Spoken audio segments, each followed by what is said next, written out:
make sure that you are giving yourself first, and he can get some experiences with you, but he does not get like you.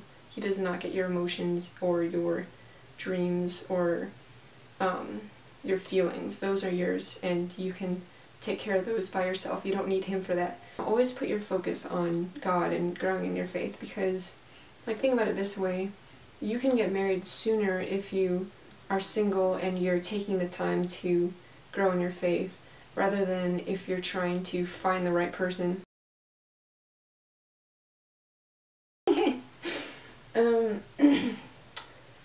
Yeah, we're gonna take that off. So, topic today is going to be... So anyway, topic today, Christian dating. If such a thing exists, because it's not really biblical, it's more of a social thing. For example, obviously people in the Bible didn't casually date. They just kind of got married because that was part of the Jewish Israeli culture, was they would just meet somebody, the families would meet, it would just be kind of like an arranged marriage. There wasn't like this, oh, you date someone for a year, break up with them, you date someone else, you eventually find the right person. So anyway, that's the topic for today, and hopefully my experience on it can be light shedding. I don't have a lot of dating experience, but I've had a year's worth of it, so I have enough to like have a conversation and a half about it, basically. But we're going to talk about how to not get your heart broken, how to have a healthy relationship, and ultimately, if your end goal is marriage, which I'm hoping, if you're a subscriber to my channel, like for most people I think it is marriage, and for the purposes of this video it will be, the end goal will be marriage. I hope that made sense. Also, everything I talk about in this video will be from a Christian perspective, because I'm a Christian, as you know, and it's the focus of most of my videos on this channel. Okay, so the Bible verse that this video is going to be centered around is... hold on. I'm just gonna kind of off the cuff find Bible verses, because I kind of memorize the verse, but I don't really memorize like where it is necessarily, unless it's like the book or maybe like even the chapter. But like I mostly just memorize the words, and then if I need to I can like look it up, you know. So it is from Proverbs 4:23. Says, "Above all else guard your heart, for everything you do flows from it." In another translation it will say, "Guard your heart above all else, for it determines the course of your life," which I think is also a really good translation. Basically, don't get your heart broken, because it really can like ruin your life in a way. Even if it's like it can ruin a season of your life, it can ruin like a year of your life, it can ruin certain experiences, it can ruin a lot of different things. So that should be like your focus when you're dating. It's like easy to get really focused on the other person and to want to guard their heart, but really you need to remind yourself, even when you're in a really healthy relationship, that you can still really get hurt. And you know, that was the case for me. I didn't like guard my heart. There weren't boundaries emotionally, physically, spiritually, and these boundaries will protect you from like potentially experiencing like a really hard breakup, you know?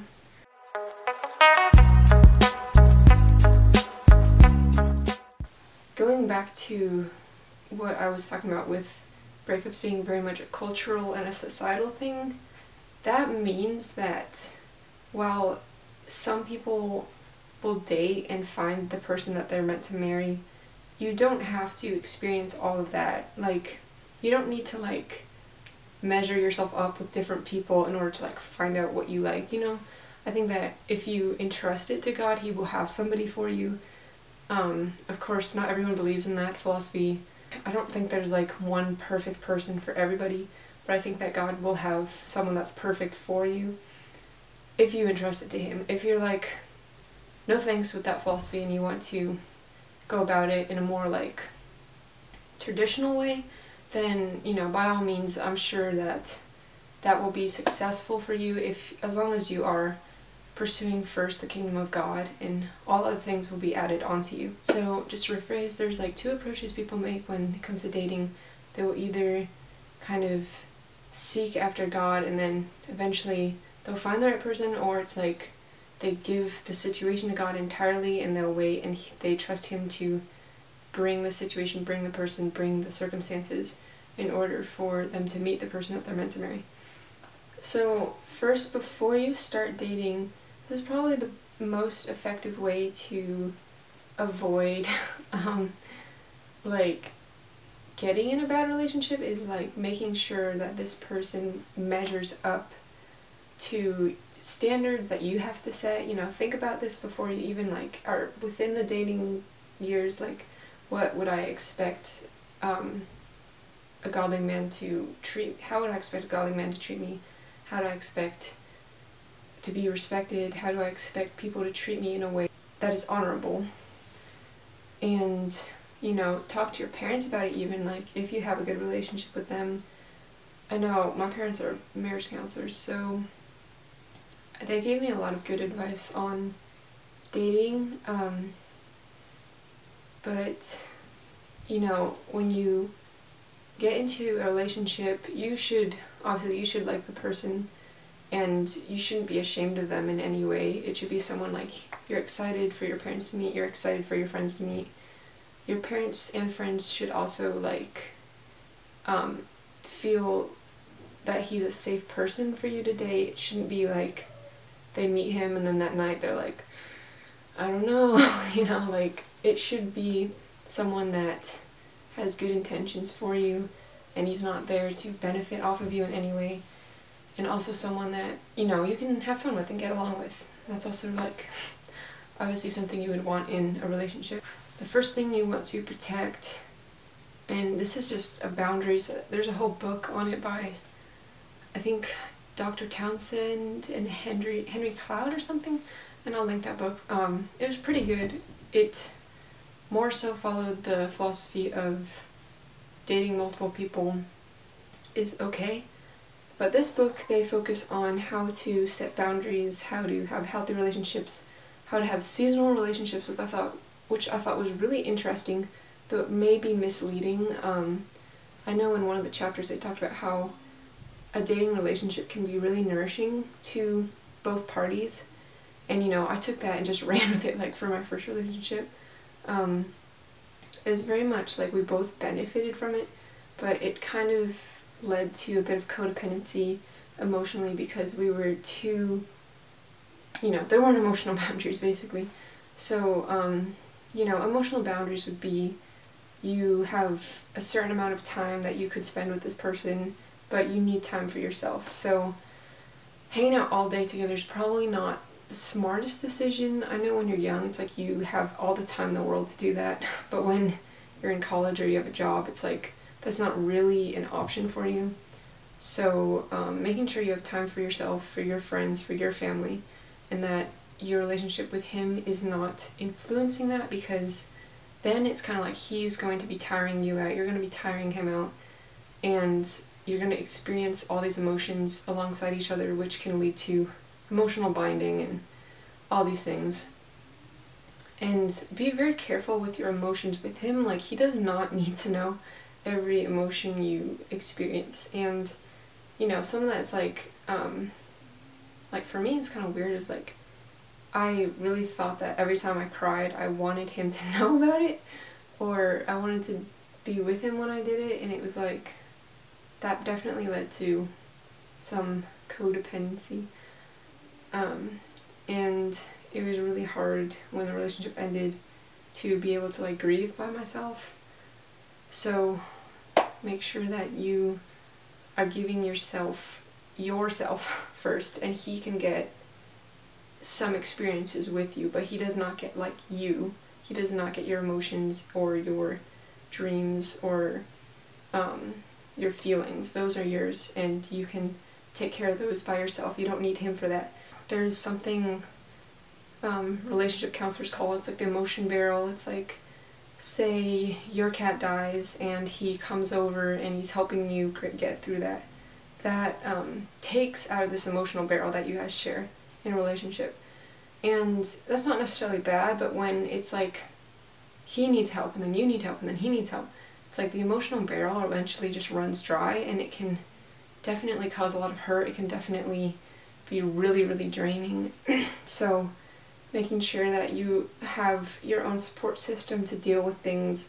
You're not just always going to him about problems. And I think that's everything there is to say about emotional boundaries. Of course, you know better than I can tell you. I'm still kind of new at this specific boundary, so you know more than I could tell you about it, and you know, like, yourself. So definitely brainstorm, write it down, like, what are some things that what are some lines that need to be drawn before I get into a relationship with this guy. Next, protect your body. Okay, this one's kind of like the most talked about, I think, with dating.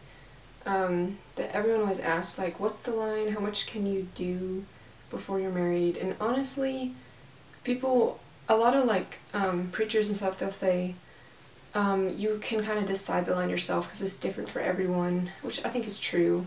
Like, some people, they don't kiss until they get married. Some people, they draw the line at kissing. I think for most people, you know, everything up to kissing's okay. Making out, that's when it starts to go over the line.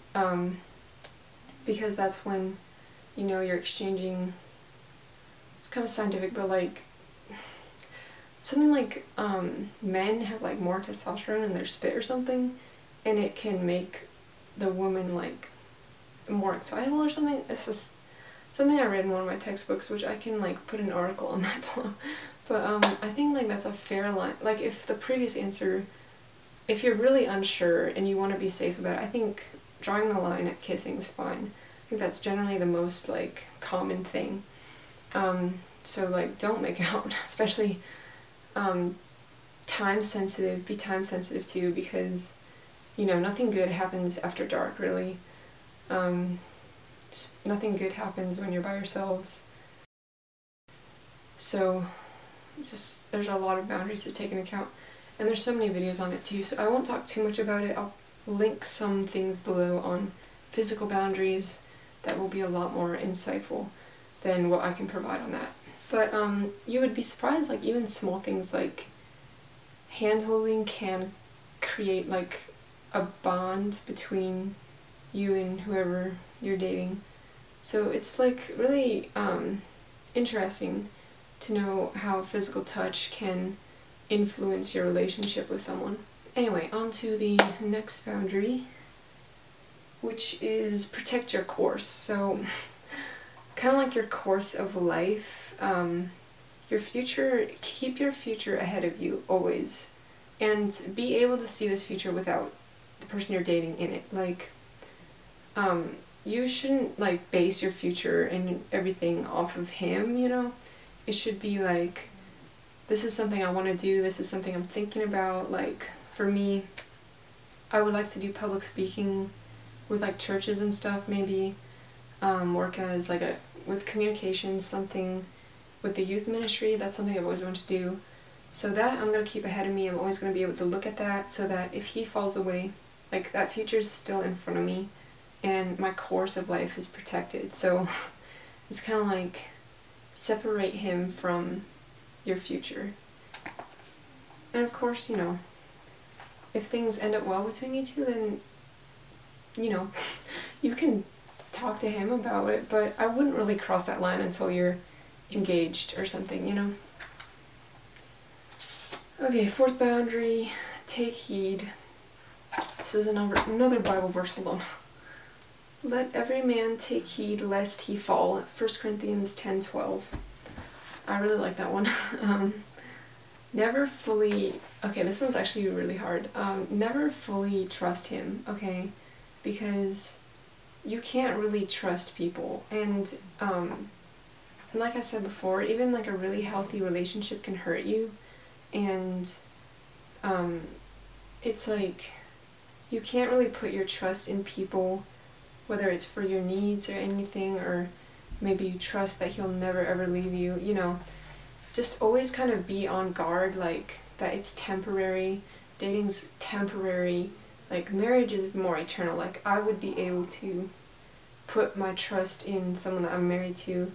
I think it'd be a lot more emotionally safe to do that than to put your trust in something temporary as, like, a relationship that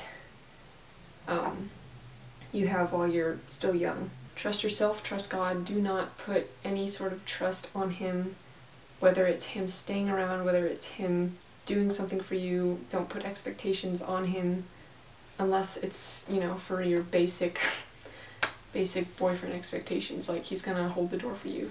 But anything really beyond that, just be careful about. And then this last one's really hard, but I think it's also something that will protect you. I think with every relationship that is destined to fail, you will know pretty early on, and it's really hard to, like, you know, comprehend it, because it could be like he's a great guy, but he's not the great guy that God has for you, you know? So, when you know that he's not the person for you, just don't go any further, you know? Just personal experience, like, I feel like God was telling me to break up with this person that I was dating for a really long time, but I was just, like, fighting it really hard. And as soon as I, like, submitted to it, and as soon as I, like, committed to not going back into it, so many blessings were on me. Like, I was so much happier when I finally made that decision. And really, if there's always this undercurrent of, like, dread, and you're not at peace, and you're not, like, you know, you have happy and then sad, happy, sad, you know. These are all symptoms of maybe that God is not, you're not in a place where God wants you to be. And, you know, God is not the author of confusion. Another Bible verse. I love this verse so much. It's really, I think it's really my favorite one. But it said, God is not a God of confusion, but the God of peace. And another translation said, for God is not the author of confusion, but of peace, as in all churches of the saints. So, whatever God has for you, you should not, like, if this is really the person that God has for you, you should be really at peace, and that should be, like, the one thing that will set him apart from other relationships you've had, is that there's this, like, undercurrent of peace, and you're not fighting yourself, you're not fighting him, you're not fighting God. It's just, like, it feels right, you know? You're not fighting your parents either. Because when you find the right person, your parents and your friends really should be affirming that also. You shouldn't get, like, a weird expression from your mom, like, oh, you're dating him? You know? And that's all really I have for today. I might make a second video of this because I think it's a really good topic. But I appreciate you watching this. Please like and subscribe. And if you know someone that is about to start dating, or if you are about to start dating, maybe, you know, send this video to someone. Yeah. Just want to encourage you that the pre-marriage years, when you're dating and trying to find some sort of foundation in these years, like, it can be hard, but really these are also years where you're supposed to grow in your faith first. And so, you know, always put your focus on God and growing in your faith, because, like, think about it this way, you can get married sooner if you are single and you're taking the time to grow in your faith, rather than if you're trying to find the right person. You know, I think God also puts the lonely in families, which is another Bible verse. And so really, I've just poured my heart out to God many times when I felt lonely, or when I felt like I wasn't doing enough. And again, he's the author of peace, and just follow the peace. Always follow the peace. This is what my Christian mentor told me. She said, if you feel like you're warring with yourself, first ask yourself, what side is always winning? and again, just follow the peace, the actions that bring peace in your life. Alright, I think that's all for today. Again, like and subscribe. And let me know in the comments what other topics you guys would like me to talk about. Okay, bye!